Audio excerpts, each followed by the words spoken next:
ఈరోజు మన సంఘంలో మనం చాలా దైవ కార్యాలు చేయగలుగుతున్నామంటే దేవుడి పని ముఖ్యమని ఎంచుకొని భావించి దేవుని పని కొరకు సహకరించేవాళ్ళు ఉన్నారు కాబట్టి అలాంటి వారిని దేవుడు ఎన్నడూ విడిచిపెట్టడు.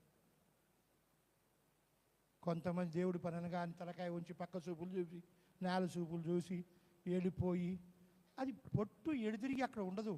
గుర్తుపెట్టి, పొట్టు ఉండదు. పొట్టు కొట్టుకుపోయి అది అగ్నికే దేవుడికి పనికి రాదు. అది పరలోకం అందరూ పరలోకం చేరరు. గుర్తుపెట్టుకోండి, నువ్వు దేవుణ్ణు ధనాన్ని తేల్చుకో, దేవుణ్ణే ప్రేమించేవాడైతే పరలోకంలో ఉంటావు. లేదు దేవుడి కంటే ఇదే ముఖ్యం అనుకుంటే నువ్వు ఉండేది పాతాళంలో. పాతాళం వెళ్ళాడు భక్తి ఎందుకంటే నీకు ఇంకా ఎదురిగి పాతాళం పోయాడు భక్తి ఎందుకు చెప్పండి? శుభ్రంగా లోకంలోకి వెళ్ళి ఆ ధనవంతులాగా బతికేసి ఆలోచన చేసుకో ఒకసారి. ధనము శాశ్వతము కాదు, ఐశ్వర్యం అక్కరకు రాదు.